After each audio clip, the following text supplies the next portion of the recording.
Hello guys, स्वागत है आप सभी लोगों का आपके अपने YouTube channel let's learn with Shivam पर। और मैं हूं शिवम शर्मा। आज हम करने वाले हैं केमिस्ट्री का बहुत ही अच्छा topic. Chemistry I mean chemistry. CS से केमिस्ट्री भी हो सकता है एंड केमिस्ट्री भी हो सकता है। मुझे केमिस्ट्री बोलना अच्छा लगता है, वैसे आपका केमिस्ट्री होता है। तो आज मैं आपको बताने वाला हूँ केमिस्ट्री का बड़ा अच्छा टॉपिक जिसका नाम है बैलेंसिंग। बैलेंसिंग आपका 7th क्लास में शुरू हो जाता है एंड जितनी भी उसके बाद केमिकल इक्वेशंस आप लोग लिखते हो वो सारी बैलेंस्ड होती है। 10th क्लास में बहुत ही इंपॉर्टेंट है ये टॉपिक, क्योंकि वहां पर आपका केमिकल इक्वेशंस का पूरा पहला चैप्टर है। एंड अभी जो लेटेस्ट जो सिलेबस रिडक्शन हुआ है इस साल 2020 एंड 2021 में, अभी जो रिडक्शन हुआ है वो उसके हिसाब से फर्स्ट चैप्टर की वेटेज आपकी मोस्ट ऑब्वियस है कि बढ़ जाती है, क्योंकि फोर्थ चैप्टर में से आपका काफी पोर्शन हटा दिया गया है, जिसकी वजह से बैलेंसिंग की वेटेज आपकी अच्छी है। ये पेपर में आएगा ही आएगा आपका। छोटी सी वीडियो रहेगी, यहाँ पर मैं आपको 2-4 तरीके बताऊंगा बैलेंस करने के, एंड नॉर्मल तरीका जो आपकी एनसीईआरटी में दे रखा है वो भी जो है हम करेंगे। सो आइए स्टार्ट करते हैं with the most important topic of chemistry, that is balancing the chemical equation. अब ये कुछ स्टेप्स हैं जो जिसकी हेल्प से आप लोग बैलेंसिंग कर सकते हो। मैं एक केमिकल इक्वेशन ले लूंगा डेमो के लिए और इन्हीं स्टेप से मैं आपको बैलेंस करके दिखाऊंगा। फर्स्ट स्टेप आप देखोगे क्या लिखा है, रिप्रेजेंट द रिएक्टेंट्स। अब रिएक्टेंट क्या होता है, प्रोडक्ट क्या होता है। जो केमिकल इक्वेशन के, जैसे अगर मेरी एक केमिकल इक्वेशन है H2 plus O2 gives H2O, ये बैलेंस नहीं है, मैं आपको पहले ही बता दूं। अब ये जो दो चीजें हैं जो इस साइड आ रही है, लेफ्ट हैंड साइड पे आ रही है, वो मेरे होते हैं रिएक्टेंट्स, और जो राइट हैंड साइड पे आ रहे हैं वो मेरे होते हैं प्रोडक्ट्स। रिएक्टेंट जिनको हम कंबाइन करते हैं, प्रोडक्ट्स जो हमारा फॉर्म होता है। तो हमें सबसे पहले क्या करना है, रिएक्टेंट और प्रोडक्ट को रिप्रेजेंट करना है नॉर्मल इक्वेशन से। जैसे ये मैंने इक्वेशन लिखी है तो सिंपल आप जो है इक्वेशन लिख सकते हो। ये तो सिंपल नॉर्मल स्टेप है कि आप जो इक्वेशन देखे आप उसको नोट कर लो। सेकंड देखो, list the number of atoms of different elements present in the unbalanced equation. अब जो अनबैलेंस्ड इक्वेशन जो आपके एटम्स है, जैसे इस इक्वेशन की अगर मैं बात करूं, इसमें आपका हाइड्रोजन एटम है, ऑक्सीजन एटम है, लेफ्ट हैंड साइड पे भी एंड राइट हैंड साइड पे भी, दोनों साइड आपके एटम्स हैं। आपको क्या करना है, लिस्ट करना है नंबर ऑफ एटम्स कितने हैं। तो मैंने यहाँ पर एक डेमो इक्वेशन ली है, ये वाली Fe। अब इसमें हम देखेंगे सबसे पहले मेरे एटम्स है कौन से। तो मैं यहाँ पे लिख लेता हूँ LHS एंड यहाँ पर लिख लेता हूँ मैं आपका RHS। अब LHS में मेरे पास Fe है। LHS में क्या, वैसे जो LHS में होंगे वही मेरे पास उसमें भी होंगे, H है, O है। यहाँ पर भी आप देखोगे Fe है, H है एंड O है। अच्छा, अब मुझे क्या करना है, मुझे लिस्ट करनी है नंबर ऑफ एटम्स की। नंबर ऑफ एटम्स मेरे कितने कितने हैं। Fe आप देखोगे Fe 1 है, H2 है एंड ऑक्सीजन भी है जो 1 है, H2O। ओके, Fe यहाँ पर 3 है, हाइड्रोजन 2 है और ऑक्सीजन जो है वो आपका 4 है। हमेशा जो एटम आपके इधर आएंगे वही एटम आपके उधर आएंगे, नया कोई एटम नहीं आ सकता है। H नाम का एटम आ सकता है जो कि हीट को रिप्रेजेंट करता है इस टाइप से। तो ये कोई एटम नहीं है, ये हीट का रिप्रेजेंटेशन है, इसको देख के कंफ्यूज मत होना आप लोग। तो ठीक है जी, सेकंड स्टेप हो गया हमारा, list the number of atoms of different element present in the unbalanced equation. Third step क्या है, place suitable coefficient before the formula units for comparing and balancing the number of atoms of each element on both hand side. मतलब क्या है इसका मतलब ये है कि अब आपको, आप देख रहे हो ये फॉर्मूला है। अब मुझे अगर इसको बैलेंस करना है, सबसे पहली बात मैं इनके यहाँ पर कुछ नहीं लगा सकता। यहाँ पर जो है इस फॉर्मूले को मैं चेंज नहीं कर सकता कभी भी। यहाँ पर जो है मैं कुछ नहीं लगा सकता, इनके नीचे ऊपर इनको मैं कहीं चेंज नहीं कर सकता। मुझे कोफिशिएंट्स लगाने हैं। कोफिशिएंट्स क्या होते हैं आप लोग जानते हैं, जो इनके पीछे आएंगे, पीछे या फिर आगे आएंगे, मतलब जो इनके फ्रंट में जो इनसे पहले आएंगे वो मेरे कोफिशिएंट्स होते हैं। तो मैं इन कोफिशिएंट्स की हेल्प से इनको बैलेंस करूंगा। जैसे मुझे दिख रहा है यहाँ पर ये 3 है, Fe जो है 3, अगर मैं Fe को यहाँ पर 3 कर दूं तो ये मेरा कोफिशिएंट हो गया। अच्छा, 3 होने से क्या होगा, मेरा यहाँ पर जो है मल्टीप्लाई हो जाएगा। तो मैंने सबसे पहले अपना एक क्या किया, मैंने एक एलिमेंट उठाया, उसको मैंने वहां पर देखा कितने एटम्स है और यहाँ पर मैंने उसके पीछे उतना कोफिशिएंट लगा दिया। या फिर आप यहाँ से भी कंपेयर कर सकते हो, जैसे यहाँ पर 3 है, यहाँ पर 1 है, 1 इंटू 3 3। बट इसके आप फॉर्मूले के हिसाब से आपको ध्यान रखना है। अभी आगे हम क्वेश्चन करेंगे तो उसमें आपको समझ में आएगा। नेक्स्ट स्टेप भी आपका ऐसा ही है कि पहले एक को आपने बैलेंस कर दिया, select the next element and balance it. अब नेक्स्ट को बैलेंस करो, examine the above equation, pick up the third element which is not balance. मतलब जितने भी एलिमेंट बचे हैं, अब कुछ नहीं है, ये स्टेप सारे ऐसे लिखे हुए हैं, बाकी स्टेप्स वही हैं कि अब एक एक एलिमेंट को आप बैलेंस करते रहो। अब ठीक है जी, मेरा Fe तो यहाँ पर भी 3 हो गया, यहाँ पर भी 3 हो गया, हाइड्रोजन मेरा ऑलरेडी 2 है, ऑक्सीजन बचा है। अब ऑक्सीजन को क्या करते हैं, ऑक्सीजन को हम यहाँ पर 4 है, यहाँ पर 1 है, तो मैं इंटू 4 कर देता हूँ, तो ये मेरा 4 हो गया। अब यहाँ पर इंटू 4 किया तो यहाँ पर मुझे क्या करना पड़ेगा, मुझे पीछे 4 लगाना पड़ेगा। अच्छा, मैंने जब 4 लगाया तो मेरा ऑक्सीजन तो 4 हो गया, बट साथ ही साथ मेरा फर्क पड़ा हाइड्रोजन पे, तो हाइड्रोजन भी जो है यहाँ पर मेरा 4 हो गया, तो ये मेरा हो गया 8। आपको ये भी ध्यान रखना है कि आप जब एक एलिमेंट को बैलेंस कर रहे हो तो दूसरे एलिमेंट में आपका क्या चेंज आ रहा है। ओके, नेक्स्ट अब आप यहाँ पर देखो, ये मेरा बैलेंस है, ये मेरा बैलेंस है, ये बचा है, तो मैं इसमें इंटू 4 कर देता हूँ। अब हम देखते हैं कि अगर हम इसमें इंटू 4 करते हैं हाइड्रोजन में, तो क्या मेरा कोई दूसरा एलिमेंट इफेक्ट होता है? नहीं, बिल्कुल नहीं होता। यहाँ पर मेरा 4, तो आपकी जो बैलेंस्ड केमिकल इक्वेशन हो गई 3Fe + 4H2 gives Fe3O4 + 4H2। अब आपने देखा मैंने फॉर्मूले में कहीं कोई चेंज नहीं करा, इसको मैं इरेज कर देता हूँ, आप लोग कंफ्यूज मत होना, ये मैंने लिखने के लिए फॉर्मूले में कहीं चेंज नहीं करा, तो आप इसको सिंपल लिख सकते हो इस इक्वेशन को, 3Fe + 4H2O gives Fe3O4 + 4H2। अब आप देखोगे यहाँ पर Fe के 3 एटम है, यहाँ पर अब आप देखो Fe के 3 एटम्स है, H2 के H के जो है 8 एटम्स है, एंड ऑक्सीजन जो है 4 एटम्स है। तो ये मेरी पूरी जो है अनबैलेंस्ड इक्वेशन बैलेंस हो गई है। अब मैं आपको क्या करूंगा, मैंने आपको मेथड बता दिया है, ये आपका मेथड है LHS RHS।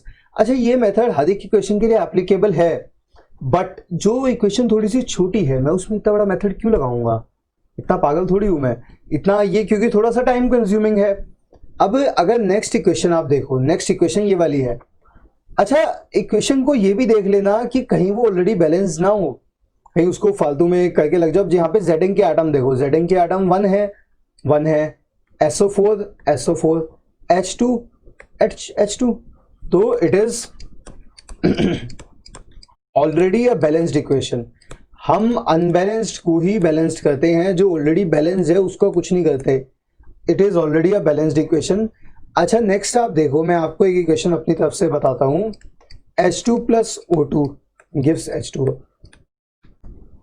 इनके जो है फिजिकल स्टेट्स भी रिप्रेजेंट करे जाते हैं, जैसे हाइड्रोजन गैस है, ऑक्सीजन गैस है। मैं अभी समझाने के लिए फिजिकल स्टेट्स नहीं लिख रहा हूं। अब आप देखो ये इक्वेशन है, इसमें मुझे पता है कि H2 यहाँ पर 2 है, यहाँ पे ऑक्सीजन ज्यादा है। अब ऑक्सीजन ज्यादा है तो मैं क्या करूंगा, यहाँ पर भी जो है 2 लगा दूंगा, हाइड्रोजन 4 हो गया, ऑक्सीजन 2 हो गया, यहाँ पर 2 लगा दूंगा। अब इसमें मुझे राइट लेफ्ट लिख सकता हूं मैं, ऑल्दो मेरे पास कोई वो नहीं है, बट मुझे लिखने की जरूरत नहीं है, काफी सिंपल इक्वेशन है।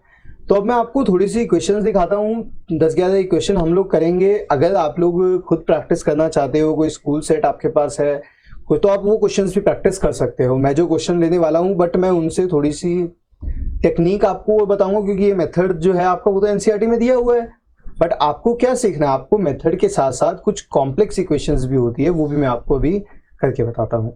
ओके, सो आइए अब हम देखते हैं नेक्स्ट इक्वेशन। ये कुछ केमिकल इक्वेशंस है आपकी जो अब हम सॉल्व करेंगे। इसमें से कुछ इक्वेशंस ऐसी है जिसमें हमें पूरा मेथड लगाने की कोई जरूरत नहीं है, जैसा मैंने आपको अभी बताया।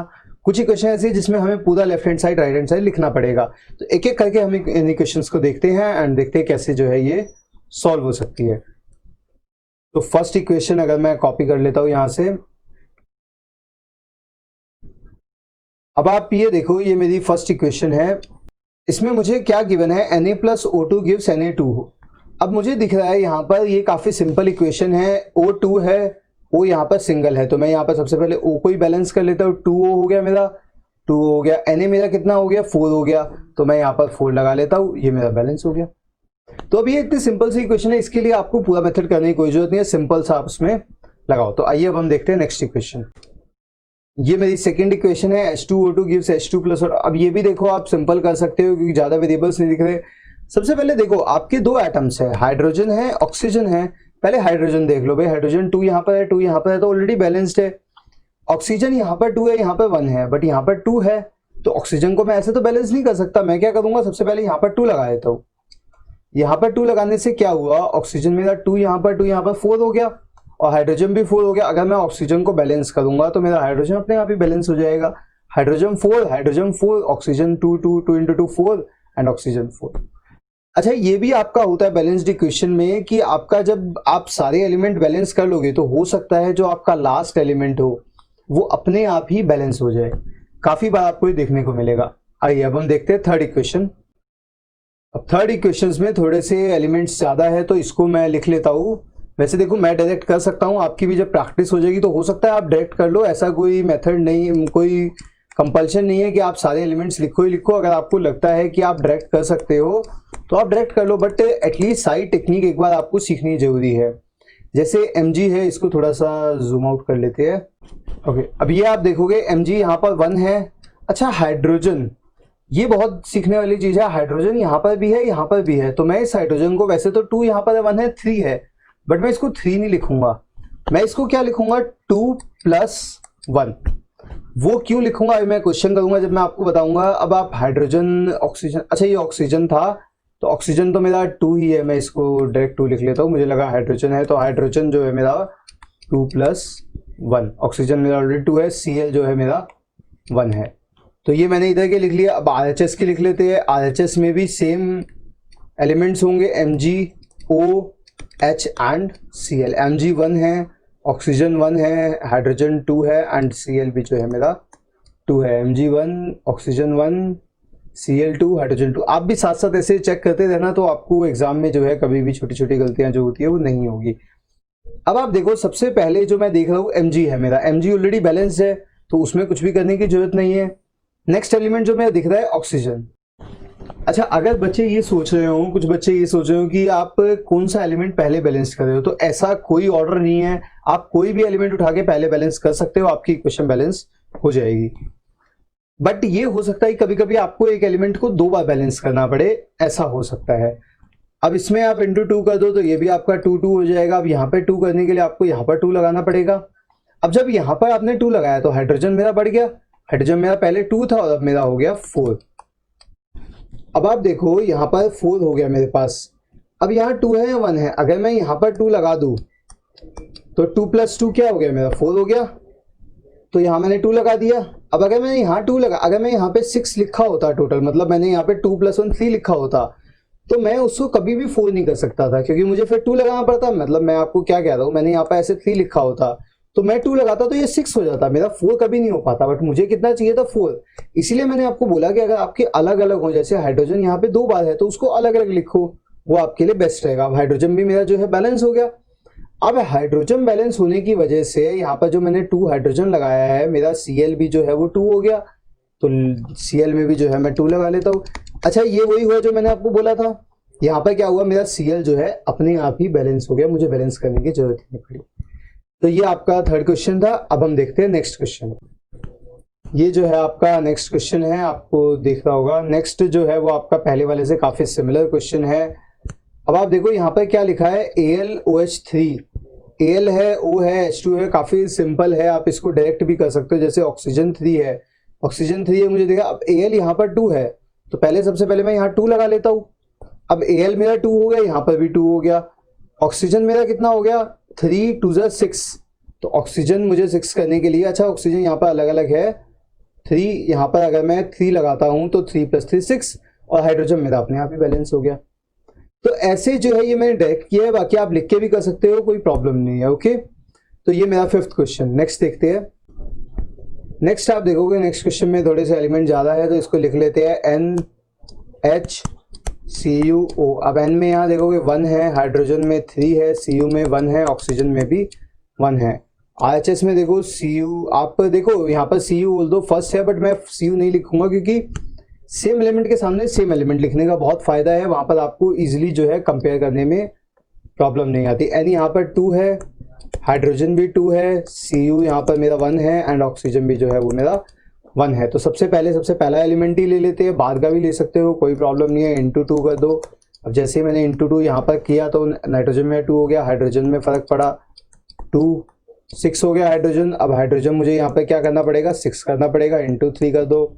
हाइड्रोजन को 6 करने के लिए यहाँ 3 लगाना पड़ेगा। अब मेरा ऑक्सीजन में फर्क पड़ा, ऑक्सीजन मेरा 3 हो गया, ऑक्सीजन 3 करने के लिए इंटू 3 कर दो, तो यहाँ पर जो है ऑक्सीजन को 3। अब जैसे मैंने यहाँ पर ऑक्सीजन को 3 करा तो मेरा Cu 3 हो गया, तो Cu भी जो है यहाँ पर मैं 3 कर दूंगा। अब देखो कितना, मतलब सब में आपको कुछ ना कुछ कोफिशिएंट लगाना है एंड कितना इजीली जो है बैलेंस हो गया। बस आपको तरीके पता होने चाहिए, ज्यादा टाइम नहीं लगता। अब हम देखते हैं नेक्स्ट क्वेश्चन। हाँ, ये लग रही है थोड़ी सी अच्छी इक्वेशन जो बैलेंस करने में थोड़ा मजा आएगा। इसमें मैं एक दो चीज आपको और बताता हूँ। देखो, अब अगर मैं इनके एलिमेंट्स अलग अलग लिखूं, जैसे एल है मेरा, एल है, एस है, ओ है, एन ए है, ओ दोबारा है, एंड यहाँ पर एच है, तो मैं ऐसे लिख सकता हूं। बट यहाँ पर आप एक चीज देखो, यहाँ पर SO4 पूरा है और यहाँ पर भी SO4 पूरा है। ये बहुत अच्छी टेक्निक है आपकी। आप क्या करो, एक पूरा SO4 को एक पर्टिकुलर एलिमेंट मान लो, क्योंकि देखो अगर मैं SO4 में यहाँ पर कोई भी चेंज करूंगा, मान लो मैंने यहाँ पे 2 लगाया, तो ये पूरा SO4 पे इफेक्ट होगा। यहाँ पर भी मैं कोई भी चेंज करूंगा पूरा पे इफेक्ट होगा। तो ऐसा मैं कर नहीं सकता कि S पे अलग इफेक्ट हो, O पे अलग इफेक्ट हो। तो मैं क्या कर सकता हूँ, बट ये जब भी पॉसिबल, मैं क्या कर सकता हूँ, सबसे पहले मैं दोनों को एक साथ लिख सकता हूँ। मैं यहाँ पर एक पूरा एलिमेंट ले लूंगा SO4। अब SO4 में O मैं अलग से नहीं लिया, तो O मुझे अलग से भी लिखना पड़ेगा, बट SO4 यहाँ पर पूरा भी मैं साथ में लिख सकता हूँ। ये जब भी पॉसिबल है जब आपके सेम एलिमेंट्स हो। अगर एक तरफ OH है और एक तरफ H2O है, तो उसको ऐसा मत करना, गलत हो जाएगा। Al लिखो यहाँ पर भी, again SO4, O, Na and H। इसको थोड़ा सा जूम आउट कर लेते हैं। अब ओके, अब Al यहाँ पर कितने हैं, Al मेरे 2 हैं, SO4 पूरा है, तो SO4 पूरा 3 है, ऑक्सीजन 1 है क्योंकि वो ऑक्सीजन मैंने उसमें इंक्लूड नहीं किया, एंड Na जो है वो भी 1 है, H जो है वो भी 1 है। अब देखो यहाँ पर OH है, OH भी मैं पूरा ले सकता हूँ, बट कोई प्रॉब्लम नहीं है, मैंने वैसे ले लिया है। Al 1 है, SO4 1 है, O मेरा यहाँ पर 3 है, एंड Na जो है वो 2 है, और हाइड्रोजन जो है वो 3 है। अब एक एक करके इसको बैलेंस करते हैं। सबसे पहले मुझे क्या दिख रहा है, मुझे एल्यूमिनियम दिख रहा है, तो मैं सबसे पहले एल्यूमिनियम को यहाँ पर 2 कर लेता हूँ। अब मैंने एल्यूमिनियम को 2 किया, तो मेरा ऑक्सीजन में भी इफेक्ट हुआ, हाइड्रोजन में भी।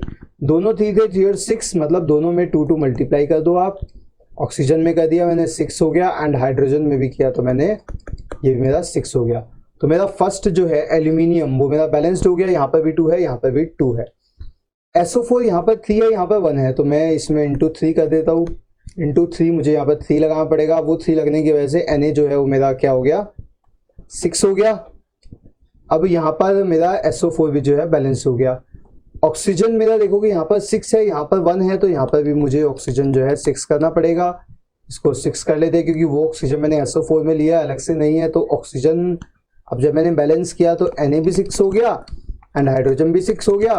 तो यहाँ पर तो मेरा Na भी एंड H भी ऑटोमेटिक ही जो है आपके बैलेंस्ड हो गए। आपको अलग से 2 बैलेंस करने की जरूरत नहीं पड़ी। तो ये आपका था 7th क्वेश्चन। आप देख रहे हो कि कितना कॉम्प्लिकेटेड क्वेश्चन था। इससे ज्यादा मुश्किल आपका क्वेश्चन नहीं आएगा 10th क्लास में बैलेंसिंग का। ये टेक्निक अगर आपने देख लिया और आपको अब तक सब कुछ समझ में आ गया, तो आप वीडियो को यहीं छोड़ सकते हो। 2-3 क्वेश्चन हो रहे हैं, करना चाहो कर सकते हो प्रैक्टिस के लिए, बाकी इतना सफिशिएंट है आपके लिए। ओके, अब हम देखते हैं नेक्स्ट क्वेश्चन।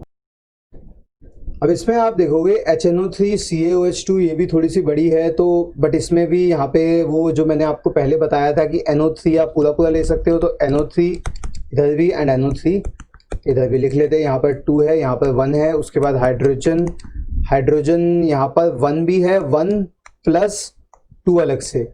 यहाँ पर जो आपका हाइड्रोजन है वो आपका सिर्फ एक ही में है, तो हाइड्रोजन 2। उसके बाद Ca बच गया। Ca आपका कितना है, Ca जो है